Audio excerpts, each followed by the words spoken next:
Yes, good morning. Ano po ba ang messages ni God sa atin today? Okay, number one, when we try to protect our positions in life, we sometimes bend the rules, which is wrong. So, nangyayari po talaga to sa buhay po natin, lalo na yung mga nasa work or nasa mga positions in government or kung saan man position yan. Talagang nagkakaroon ng times na kapag gusto natin protektahan yung position natin doon or yung standing natin doon, minsan binibend natin yung rules for our own benefit, which is mali nga po. Dapat kasi lagi lang po tayo mag-stand kung ano po yung totoo, maging humble po tayo kung nagkamali po tayo, and wag nating sisirain ang ating kapwa or kasama po natin para lang maproteksyonan natin ang ating sarili at hindi mawala sa atin yung posisyon na meron po tayo ngayon. Which leads to number two, do not let the evil spirit pull us to doing those things. So talaga ang evil spirit or ang devil ang humihila sa atin para gawin po ang mga yon.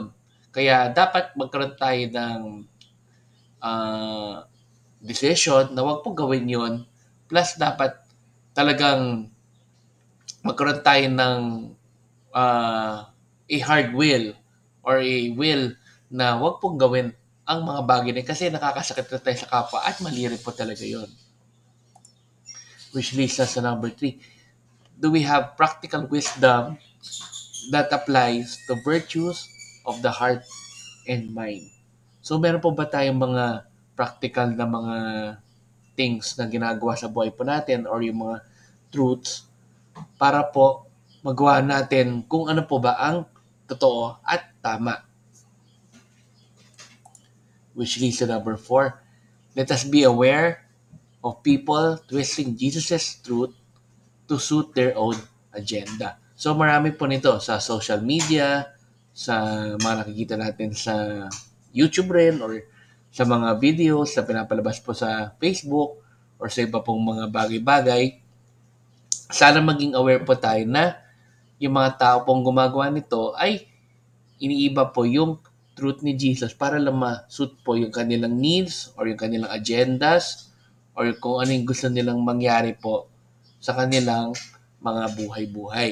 Kaya dapat maging aware po tayo at i-discern natin kung tama pa ba ang mga sinasabi po nila. Ayan. So hopefully, may natutunan po kayo today and let's end again with a simple prayer and for our Son, Spirit. Amen. Lord, sana po ay tulungan niyo po kami na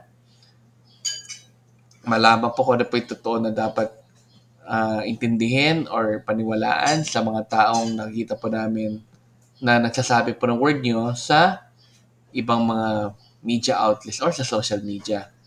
Sana po rin ay lagi po kami mag-stand sa truth at wag po kami gagawa ng mga kwento na nagbe-bend po ng truth at nag-lead po sa kapahamakan ng kapwa po namin. Amen. The Father, Son, and Spirit. Amen. So good morning po sa inyo. Have a great day. God bless. And let's end again with a simple Thanksgiving prayer. Daily thank you prayer. Lord, thank you very much for all the blessings that you are giving us every day. Thank you for our food, safety, security, guidance, and all your blessings. Please avoid us getting sick from all illnesses and forgive us for all our sins. Lord, I pray that all our hopes and dreams will come true in your own time. Again, Lord, thank you for all the blessings that you have given us. Amen.